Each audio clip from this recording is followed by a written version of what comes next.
Olá pessoal, tudo bem? Sejam muito bem-vindos e a minha missão aqui é dar ferramentas intelectuais para que vocês entendam um pouco melhor o que está acontecendo na política de modo geral, mundial, né? E mais especificamente na política brasileira.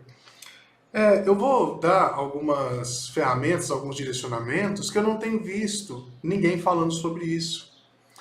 Tá? Então fique atento, porque eu creio que será bem útil para você entender o que está acontecendo à sua volta. Beleza? Bom, a primeira coisa que eu gostaria que você entendesse é que o que está em jogo no mundo hoje, o que está em jogo aqui no Brasil, não é uma questão meramente se um roubou ou se o outro não roubou, se um é mais honesto. Então, se você avaliar as coisas apenas nessa perspectiva, provavelmente você irá se enganar, você irá agir de maneira errada, né? Quanto ao seu voto, quanto aos seus posicionamentos, tá bom? O que eu quero mostrar é que esse movimento que está havendo no mundo, ele é muito maior do que meramente um robô ou não robô. Tem a ver com os motivos, tem a ver com o fluxo de ideia que anda por baixo de toda a política que nós temos mais visível, que nós temos mais patente, né? Ou que as pessoas mais comuns têm como, objeto de análise, né? Eles analisam a partir desses pontos. Então eu quero dar para você uma coisa um pouco mais profunda. Olha só, o que está em jogo, pessoal, é um conjunto de cosmovisões. É um conjunto, é um modelo civilizacional que está em jogo. Comece a analisar isso aí. E os dois modelos que estão em disputa, ou pelo menos estão em maior evidência nessa disputa, são os modelos socialista, comunista e o modelo ou modelos capitalistas. Existem alguns modelos socialistas e alguns modelos capitalistas, tá? Que estão lutando para adquirirem força e se tornarem o estado de coisa, né, vigente no mundo todo. Né? Você tem alguns grupos muito poderosos lutando, né? Os globalistas, você tem os comunistas de um lado, enfim, isso está posto, tá? A gente vai entrar mais detalhadamente agora. A primeira coisa que você precisa ter em mente, que nós precisamos, ou a segunda coisa, né, eu já disse a primeira, é que as palavras, pessoal, elas precisam se referir às coisas na realidade. As palavras não podem ser usadas como fetiches e ficarem ali flutuando como se elas dissessem alguma coisa sobre si mesmas, em si mesmas. Tá bom? Então, o conteúdo interno das palavras é muito importante que você entenda, que você compreenda. Exemplo, qual é o conteúdo interno da palavra pai? O que é ser pai? Então, existe uma série de coisas. Ser pai é estar presente, ser pai é ser amoroso, ser pai é ser provedor, ser pai é... E você vai entendendo qual é o significado dessa pequena palavra pai na realidade. Senão você utilizará as palavras como fetiche, apenas como uma coisa que gera certa reação psicológica. Muita gente analisa a realidade dessa maneira. Você, que é uma pessoa inteligente, não pode analisar a realidade dessa maneira. Então, eu vou dizer para você agora, nós analisarmos as coisas com a perspectiva ele roubou ou ele não roubou, isso é muito raso, tá bom? Por quê? Ele roubou, por que ele roubou?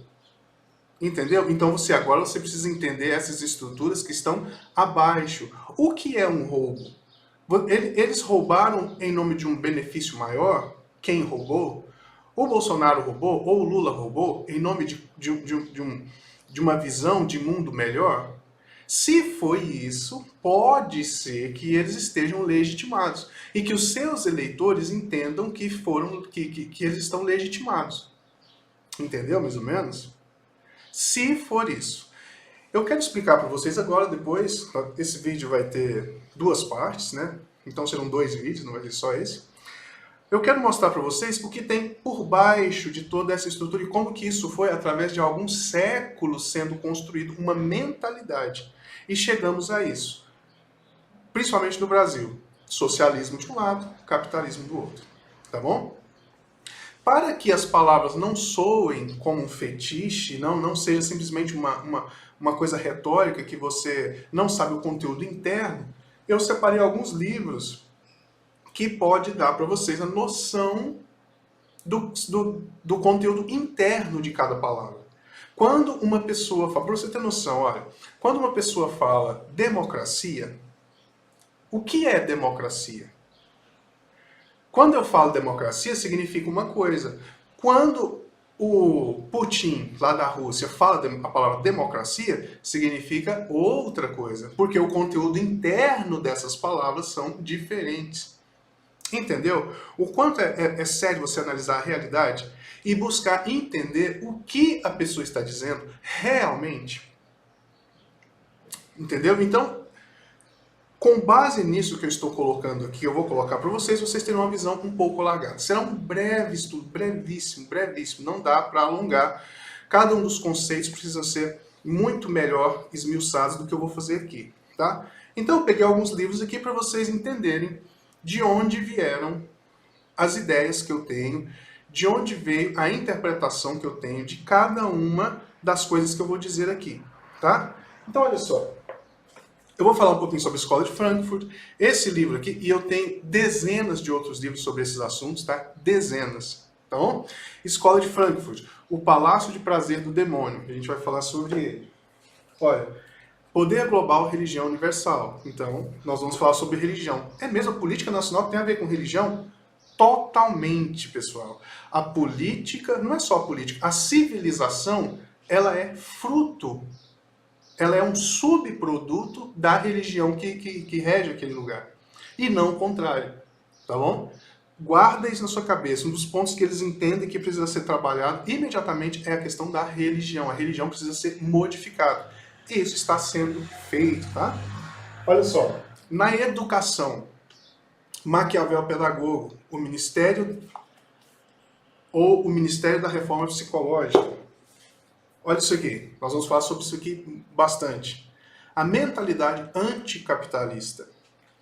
Viu que nós falamos que nós temos uma briga entre capitalismo e socialismo. Existe uma mentalidade que é anticapitalista. O capitalismo é bom? E aí? Pensa aí. Agora a gente fala sobre isso. A arte, a filosofia e tudo, modernos degenerados. Tá bom? Tudo isso está caminhando para um pensamento político. Então você, muito provavelmente, pensa igualzinho uma pessoa de esquerda, que talvez, né, você esteja querendo modificar o pensamento, lutar contra esse modelo. Muito provavelmente você pensa muito parecido, tá? Na psicologia, evasivos admiráveis. Isso aqui, pessoal, é uma coisa muito séria. Por quê? Aqui vai dizer que o homem, ele nasce perfeito. Não existe um tal de pecado original, não existe nada disso. O homem ele nasce perfeito. O meio é que vai modificar o homem a ponto de destruí-lo.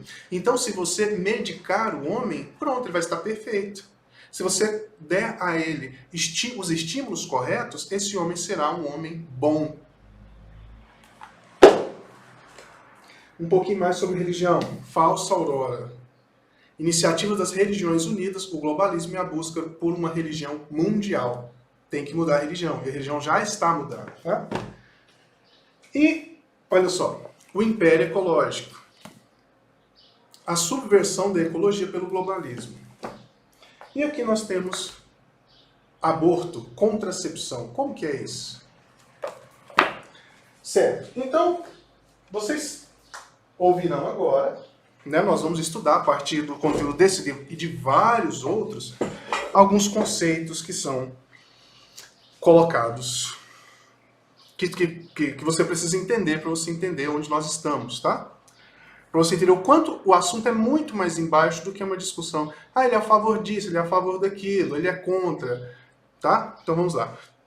No próximo vídeo eu vou ler as coisas, o caderno de tese do PT, e você, a partir do que nós vimos, você vai ver que está tudo escrito lá, tá bom? Lembrando, é uma disputa de cosmovisão, tá? Vamos lá.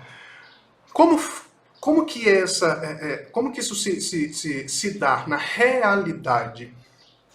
O capitalismo, pessoal, como ideologia, e o capitalismo que nós conhecemos, capitalismo selvagem, né?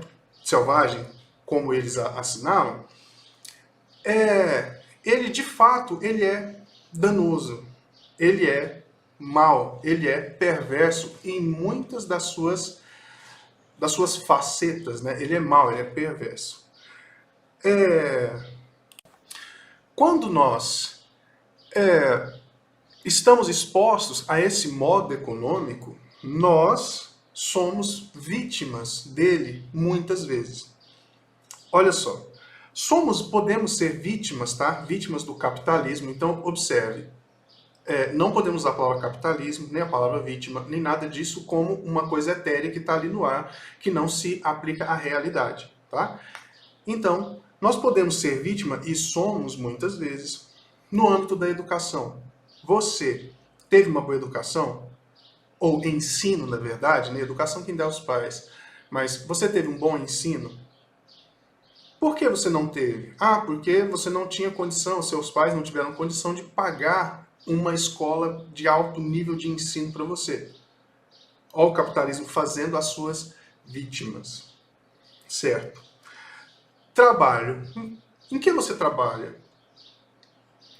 Você se sujeita ao trabalho que você está porque você precisa muito, muito, muito daquela quantia de dinheiro que muitas vezes é insignificante para sustentar a sua família, sustentar você mesmo? Então tá aí, mais uma vez, você sendo uma vítima, entre aspas, tá? Do capitalismo. As posses. Você tem as coisas? Você tem condição de ter? Ou não? Você tem o que você gostaria? Ou muitas vezes você olha para o lado e vê uma pessoa que não se esforça como você, que não é inteligente como você, mas ela tem as coisas todas e tudo é bom para ela, tudo maravilhoso, funciona com muita facilidade, e você rala, rala, rala. Você pode se entender como uma vítima, mais uma vez, desse capitalismo, né? Os seus relacionamentos, como eles são? Você talvez conseguiu um namoradinho, uma namoradinha lá, e você foi falar com o pai da moça, ou com o pai do rapaz, né? E o pai pergunta assim, o que essa pessoa tem para te oferecer? Ou o que você tem para oferecer para o meu filho ou para minha filha? E aí, do que ele está falando? Ele está falando de amor, de carinho, de respeito, de honestidade, de gratidão, é disso que ele está falando? Não, ele está falando de recursos financeiros. E isso faz com que nós nos tornemos uma espécie de vítimas do capitalismo. O que eu estou falando para você? Eu estou pontuando os lados negativos do capitalismo, tá? Para que você entenda qual é a luta do esquerdista, qual é a luta da pessoa que vota no Lula, consciente ou inconscientemente. Se você avaliar, muito dos votos que o Bolsonaro angariou nesse final de tempo, nesses últimos tempos aí, foi porque ele aderiu a uma política de esquerda, aprovando cerca de 70 medidas para as mulheres, segundo a segunda Michelle. Ele fez como é que chama? Incentivos, né? Incentivo fiscal, fez Casa Verde e Amarela, fez auxílio emergencial, fez auxílio agora permanente de R$600, né? 400, R$600 você pode ganhar até mais do que isso. Ganhar, é ganhar mesmo, tá? Então, perceba que isso está posto, então existe uma coisa por baixo ali, existe uma rejeição a uma coisa chamada capitalismo, que de fato se tornou danoso. Mas você precisa avaliar se o socialismo seria melhor do que isso. Tá? Não estou dizendo que um é bom e que o outro é ruim. Só quero que você avalie isso. Certo. Como foi que nós chegamos a isso? As sociedades anteriormente, elas eram bem estruturadas em castas, tá? Se você pega por quê? Se você pega as grandes religiões, por exemplo, elas eram estruturadas em castas. No cristianismo, havia uma hierarquia bonitinha. No hinduísmo, havia uma hierarquia bonitinha. No budismo, uma hierarquia. Então, isso foi entendido, não quer dizer que seja o meu posicionamento, tá? Isso foi entendido como maldoso, como perverso, porque alguns estão em cima e outros estão embaixo, não é isso? E tem aquela coisa de o de cima sobe e o de baixo desce. Né? Não tem uma história assim, uma musiquinha e tudo mais? Certo. Por volta de 1400, depois de Cristo, 1500, começa-se a haver uma escola filosófica de livre interpretação. Livre interpretação do quê? Principalmente dos textos religiosos. Por quê? Como a gente já disse anteriormente, a sociedade, a civilização é um subproduto da religião no qual eles estão inseridos. Certo? Livre interpretação. Um dos ícones disso é dito por alguém que um dos ícones dessa livre interpretação é o Martim Lutero. Né? Ele pregou lá 96 teses, dizendo, olha, isso aqui está errado, não pode ser assim, e só você entendeu o raciocínio, certo? Livre interpretação. Quando isso ganha determinada força, né, começa uma escola de pensamento chamada subjetivismo. Um dos representantes mais elevados é um cara chamado Immanuel Kant, que ele vai dizer que nós não temos acesso à realidade. Nós não temos acesso à realidade. Nós só temos acesso às suas aparências, ou os seus fenômenos. Fenômenos é aparência. Aparência fenomênica, certo? Então, o mundo passa a ser interpretado pela minha mente. O mundo passa a se tornar o que é, não por ele ser o que é, mas porque a minha mente diz que aquilo é. Você vai ver isso sendo desenvolvido agora em uma pessoa que nasce com a genitália masculina e ele se entende, se interpreta como uma mulher, por exemplo. O desenvolvimento disso, tá? Não que Kant pensava isso de maneira nenhuma, mas o desenvolvimento disso vai chegar nisso. Uma livre interpretação, primeiramente, dos textos religiosos, em todas as religiões praticamente, tá? Subjetivismo com Kant, racionalismo. Então, a única coisa que é real, a única coisa que existe é o penso, logo existo. Que isso já vem o Descartes, né? Então, a única coisa que eu sei, que realmente sei, é que eu estou pensando. E enquanto eu penso, eu existo. Aquilo existe. Tem muitos detalhes a se entender, só quero dar um direcionamento para que vocês entendam a linha de pensamento para nós chegarmos onde nós estamos agora. Certo? Depois do racionalismo veio uma coisa chamada idealismo. E o idealismo alemão foi muito forte. Agora nós já estamos chegando no comunismo, tá? O idealismo alemão viu tudo isso e entenderam que se nós não temos acesso à realidade, se é quando nós pensamos é que nós existimos. Então a realidade, na verdade, ela não existe, né? Ela não existe.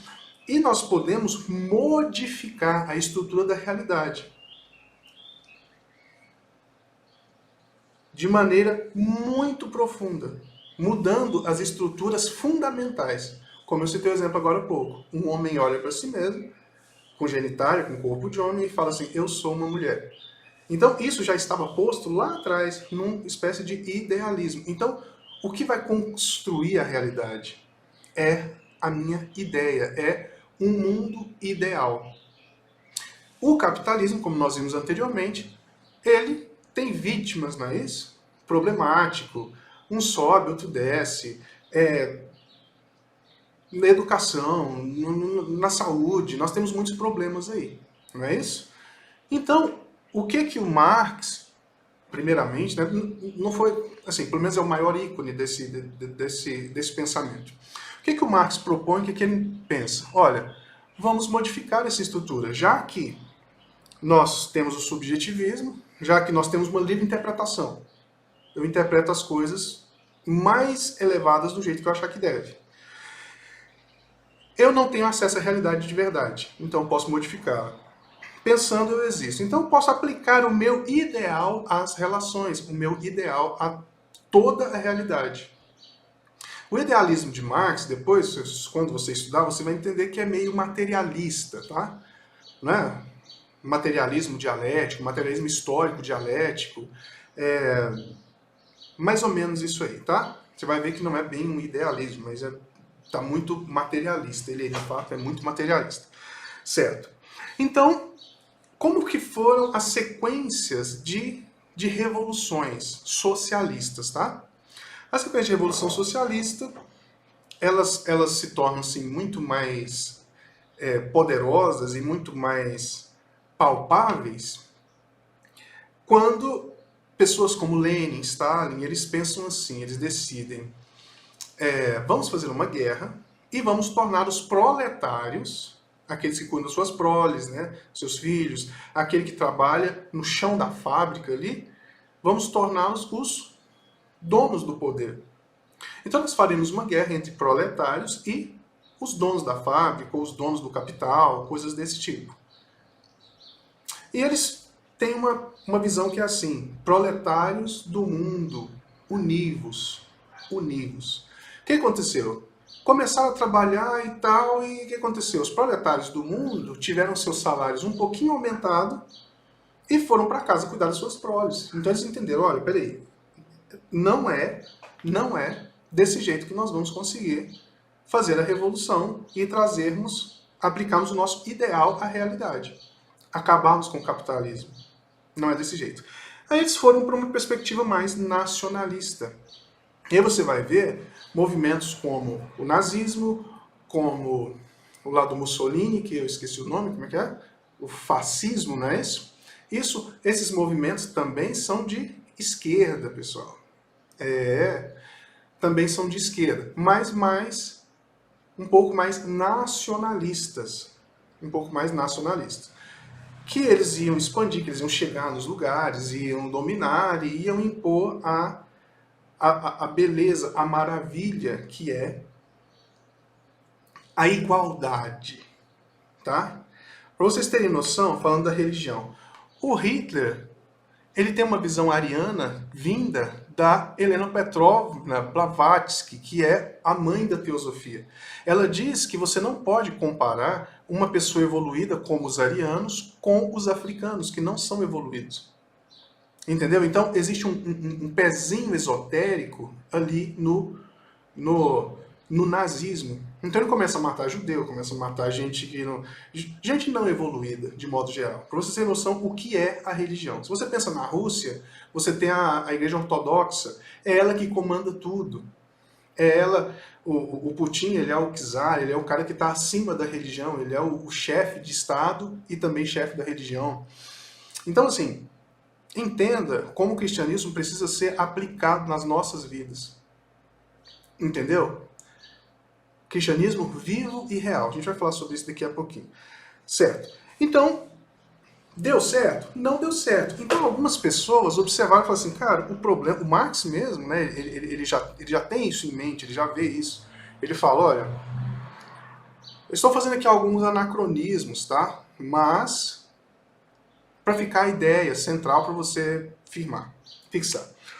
O Marx mesmo, que vem antes da Revolução Russa, claro, ele já tem a ideia de que a estrutura do capitalismo, do capital político, capital de força, capital de tudo que você imaginar aí, ele já está posto na família, quando você tem o homem, a mulher, o filho mais velho, os outros filhos, e vai descendo, uma cadeia hierárquica. Então ele fala assim, olha, a gente precisa modificar essa estrutura. Aí eles lançam um livro, que é A Origem da Família, da propriedade privada e do Estado. Então o que acontece com uma família? Uma família começa a comprar um imóvel aqui, comprar outro ali, depois vem o filho, depois vem o neto, e vai comprando mais, e vai virando propriedade privada, enquanto o outro vai sofrendo, não vai tendo, vai acontecendo uma coisa nesse sentido. A propriedade privada chega a ponto, nesse livro vai dizer que os casamentos, eles encontram umas histórias lá, muito antigas, assim, balela, tá? Que os casamentos e que as coisas no mundo medieval e tal, lá, no mundo mais anterior, não é medieval não, tá? É mais anterior e tal, ele era... as mães não sabiam que eram seus filhos. Quem eram seus filhos? Não, quem era o pai de seus filhos. De modo que não havia propriedade privada e nós deveríamos voltar a isso. Então pegue esse livro e leia, esse é o pensamento de esquerda. Você vai entender tudo isso quando nós lermos o caderno de tese do PT, tá? Certo. Deu certo? Não deu certo. Fizeram toda a interpretação diferente dos textos bíblicos, dos textos do Corão, dos textos das grandes religiões, fizeram um monte de coisa, bagunçaram tudo e não deu certo. Veio uma escola chamada Escola de Frankfurt. Né? A Escola de Frankfurt falou assim, olha, não adianta, enquanto houver algum tipo de hierarquia, algum tipo de estrutura que comande sobre o ser humano, seja ela material ou espiritual, seja ela uma moral, entende? Porque a moral, ela impõe sobre você. Você vive, você pensa, você faz as coisas de maneira que a sua moral permite. Por que você não rouba? Porque existe uma moral sobre você que você eu não devo fazer. Então eles começam uma destruição, eles começam uma crítica corrosiva a tudo e todos. A tudo e todos. E eles não colocam nada no lugar. O intuito deles é só destruir tudo, em nome de se chegar a um paraíso na Terra. Tá? Que é a imanentização do escatom, a escatologia, o final, né? A gente tem lá que Deus vai vir e vai reinar e a Terra vai ser tudo de bom, tudo abençoado, tudo legal. Não é isso? Eles querem isso antes, eles querem isso imanente, que imanente vem do físico. Eles querem tornar imanente o escatom na Terra, deixar tudo feliz, tudo alegre, tudo como deve ser. Tá? Mas a partir da força do seu próprio braço, a partir da sua inteligência. A Bíblia diz isso. Se você ler o livro de Apocalipse, você vai ver que esse é um caminho que a Bíblia já disse que nós trilharíamos. Tá? Então entendo que tem abaixo aí. Certo. Para terminarmos, para você ter noção de como as coisas estão,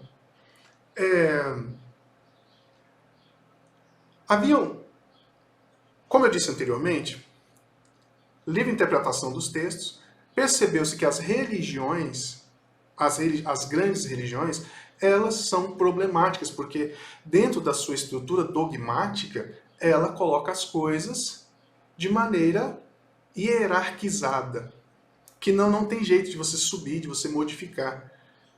Né? Então o que foi feito? Vamos criar novas religiões.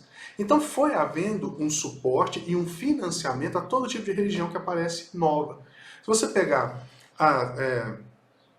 religiões como espiritismo, teosofia e afins, essas religiões se dizem perennialistas, se dizem detentoras de um conhecimento que vem direto de Deus, mas elas são novíssimas, elas têm 150 anos, 200 anos. E elas pegam os dogmas todos e começam a modificar e fazer aplicações diferentes. Por exemplo, o Espiritismo, a teosofia, pega a reencarnação e faz um modo de se pensar, uma interpretação totalmente diferente do hinduísmo, do budismo. Tem reencarnação no budismo? Tem que estudar, galera. Tem que estudar para você saber o que está acontecendo aqui, certo?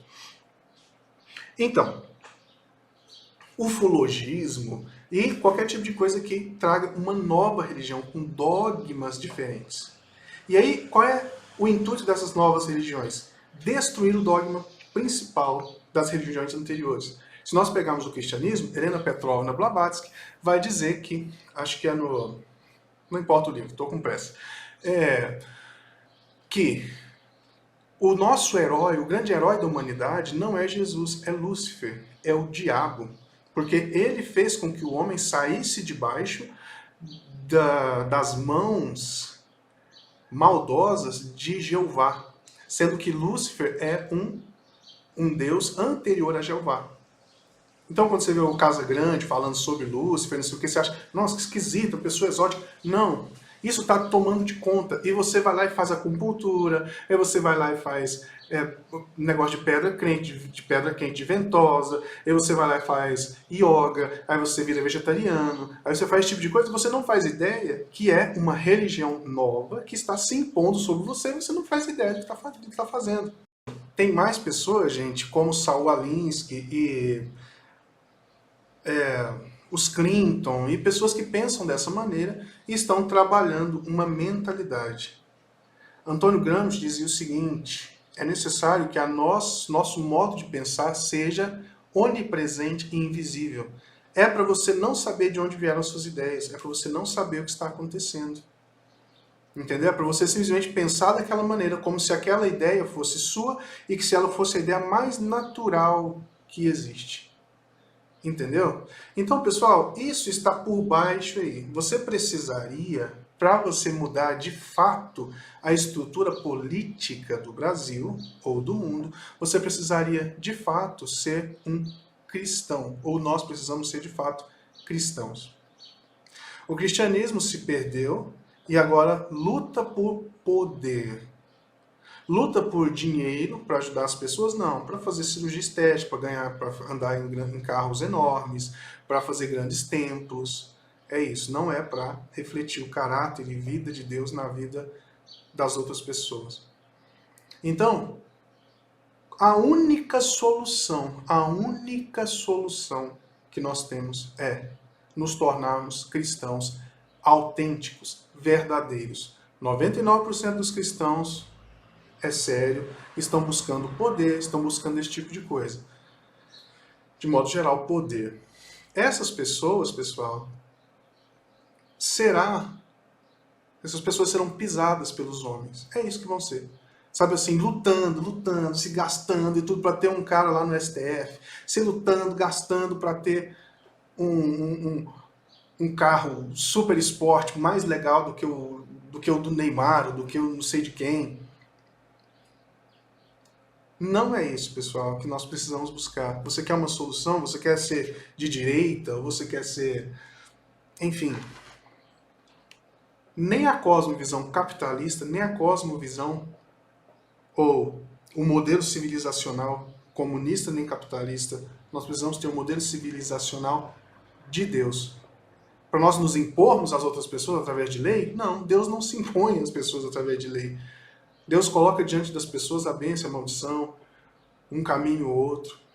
Entendeu? Então, agora eu vou ler, tá, as teses do PT, o caderno de teses do PT, de 2019, para você ter uma noção de como tudo isso que nós falamos se aplica à realidade. Eles vão aplicar isso à realidade. Tá? Então, muito obrigado. Te vejo no próximo vídeo. Valeu!